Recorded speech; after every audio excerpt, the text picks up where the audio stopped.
जिल्ह्यातल्या आणि प्रत्येक जिल्ह्यातल्या शेतकऱ्याच्या पिकाचे भाव एकदम पडले।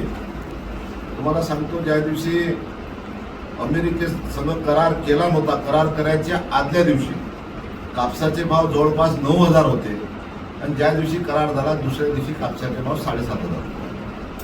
तुरीचे भाव 9,000च्या वर झाले होते, जवळपास 9,500 रुपये तुरीचे भाव गेले होते।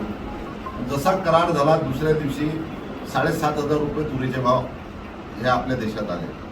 हरभऱ्याचे भाव जवळपास 6,500 पर्यंत गेले होते आणि ते 5.5 पर्यंत तुरीचे भाव आज रोजी 5,500 पर्यंत आहे। सोयाबीन जवळपास 6,000च्या जवळपास सोयाबीन गेलं होतं आणि आज सोयाबीनचे भाव मला ते 48च आहे। म्हणजे एवढ्या भावारीचा करार केल्याबरोबर सरकारनं अमेरिकेसमोर करार कशासाठी केला आम्हाला समजत नाही। तुम्ही शेतकऱ्याच्या हितासाठी करार केला का शेतकरी माऱ्यासाठी करार केला, हे पहिलं धोरण केंद्र सरकारनं जाहीर करायला पाहिजे की आम्ही अमेरिकेसंग करार केला, हा करार शेतकऱ्याच्या हिताचा आहे का फायद्याचा आहे का नुकसानीचा आहे। जे भारतीय जनता पार्टीचे स्थानिक नेते सांगतात की आम्ही शेतकऱ्याच्या पाठीशी खंबीरपणे आहोत, त्यांनी मीडियासमोर येऊन सांगायचं की केंद्र सरकारनं अमेरिकेसंग करार केला, शेतकऱ्याचे भाव वाढले का पडले हे तरी त्यांनी क्लिअर करावं। म्हणून शेतकऱ्याच्यासाठी केंद्र सरकारच्या विरोधात, या कराराच्या विरोधात शेतकऱ्यासाठी शेतकऱ्याला घेऊन शिवसेनेचं 26/2 सकाळी 11 वाजता या जिल्ह्यात आम्ही रस्ता रोको आंदोलन करणार आहोत। रस्ता रोको आंदोलन आमचं 35 ठिकाणी राहणार आहे, 36 ठिकाणी जिल्ह्यात। ते 36 ठिकाणी कुठं कुठं राहणार मी तुम्हाला त्याचे नावही सांगतो। तेलारा तालुक्यामध्ये रोंदळा, सोंदळा, आष्टूल फाटा याच्यापेक्षाही उग्र आंदोलन आम्ही शेतकऱ्याला घेऊन करू।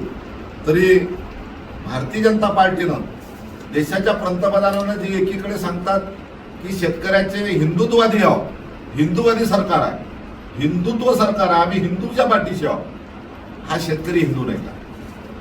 आमचं प्रसार माध्यमातून मोदीजींना सांगायचं आहे आणि भारतीय जनता पार्टीला सांगायचं आहे की आपण स्वतःला हिंदुत्ववादी समजता, हिंदुत्वाचे मशिहा समजता, हिंदूचे रखवाले समजता, मग हिंदूच्या पाठीत आपण खंजीर का खुपसता? शेतकरी हा हिंदू नाही। कोणा सांगितलं तुम्हाला? अमेरिकेची आयात करायची सांगितलं कोणा? शेतकऱ्याची मागणी होती, जनतेची मागणी होती। मग मागणी कोणाची होती? कोणाच्या मागणीनुसार तुम्ही अमेरिकेची आयात केली या मालाची, शेतीमालाची, आणि या देशातल्या शेतकऱ्याचे भाव वाढले। म्हणून केंद्र सरकार शेतकऱ्याच्या विरोधातलं सरकार आहे, शेतकरी हिंदूच्या विरोधातलं सरकार आहे। आम्ही शेतकऱ्याच्या बैठका घेत असताना हिंदू शेतकरी म्हणून बैठका घेऊ, कारण की हिंदूच्या नावावर यांनी मतं मागितले। शेतकरी हिंदू शेतकरी म्हणून आम्ही मतदान घेऊ आणि टोटल हिंदू शेतकरी हा भारतीय जनता पार्टीच्या विरोधात, कराराच्या विरोधात 26 तारखेला रस्त्यावर उतरेल।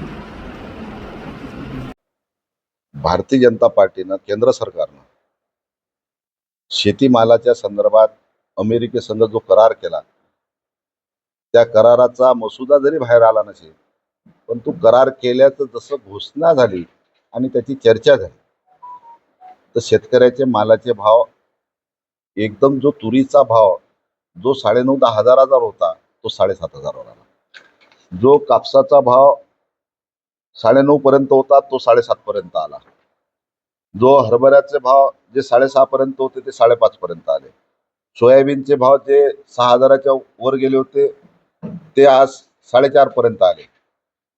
म्हणून भारतीय जनता पार्टी एकीकडे जे हिंदू हिंदू म्हणून म्हणते, आज हिंदू शेतकऱ्याच्या विरोधात भारतीय जनता पार्टीनं अमेरिकेसंग करार केला आणि या देशातल्या शेतीमालाचे भाव पाडले। म्हणून शेतकऱ्याच्या, हिंदू शेतकऱ्याच्या पाठीत खंजीर खुपसलं। म्हणून शिवसेना 26 तारखेला संपूर्ण जिल्ह्यात 36 ठिकाणी हिंदू शेतकऱ्याला घेऊन, या महाराष्ट्रातला राहणारा प्रत्येक व्यक्ती हा हिंदू शेतकरी आहे, म्हणून हिंदू शेतकऱ्याला घेऊन आम्ही रस्ता रोको आंदोलन 36 ठिकाणी या ठिकाणी करणार आहोत। बापू, शेतकऱ्यांचा जात धर्म नसतो असं म्हणतो, पण शेतकऱ्याचा जात धर्म नाही, पण शेतकरी, भारतीय जनता पार्टी हिंदू म्हणून मतदान मागते। मग आज ग्रामीण भागामध्ये 99% हिंदू शेतकरी आहोत, मग आम्ही शेतकरी हिंदू म्हणून आम्ही रस्त्यावर उतरणार आहोत।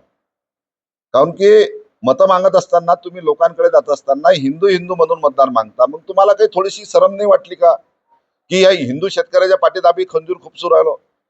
असं आम्ही समजतो की भारतीय जनता पार्टी हिंदुत्ववादी पार्टी आहे, हिंदूच्या पाठीचं रक्षण करणारी आहे. मग हिंदूच्या पाठीत तुम्ही खंजीर कसं खुपसलं? शेतकरी हिंदू नाही का? मग तुम्ही असा विचार केला का हिंदू शेतकऱ्याला आम्ही याच्यातून वगळलो असं म्हटलं का भारतीय जनता पार्टीनं? हा जो अमेरिकेनं संघ तुम्ही करार केला, आयात केली, मग बा हिंदू शेतकऱ्यावर काही अन्याय होणार नाही? हिंदू शेतकऱ्याला मालाला भाव वेगळा देऊ राहिली का हे जर हिंदू शेतकऱ्याला मालाला वेगळा भाव देत असेल तर मग आम्ही आंदोलन करू नये. म्हणून यांनी हिंदू शेतकऱ्याच्या पाठीत बसलं. शेतकरी हा कोणत्या जातीचा नाही, शेतकरी हा प्रत्येक जातीगीतीत विखुरलेला शेतकरी आहे. शेतकऱ्याची जात शेतकरीच आहे. पण भारतीय जनता पार्टी ज्या भाषेमध्ये बोलते त्या भाषेमध्ये आम्ही रस्त्यावर हिंदू शेतकरी म्हणून उतरणारा, भारतीय जनता पार्टी हिंदू म्हणून जनतेसमोर जाते, आम्ही शेतकरी हिंदू म्हणून शेतकऱ्यासमोर जाऊ आणि शेतकरी हिंदूला रस्त्यावर उतरू. आणि ह्या जिल्ह्यात 36 ठिकाणी भूतोना भविष्य जो रस्ता रोको झाला नाही तो 36 ठिकाणी ह्या ठिकाणी शिवसेनेच्या माध्यमातून शेतकऱ्याला घेऊन रस्ता रोको आंदोलन करण्यात येईल.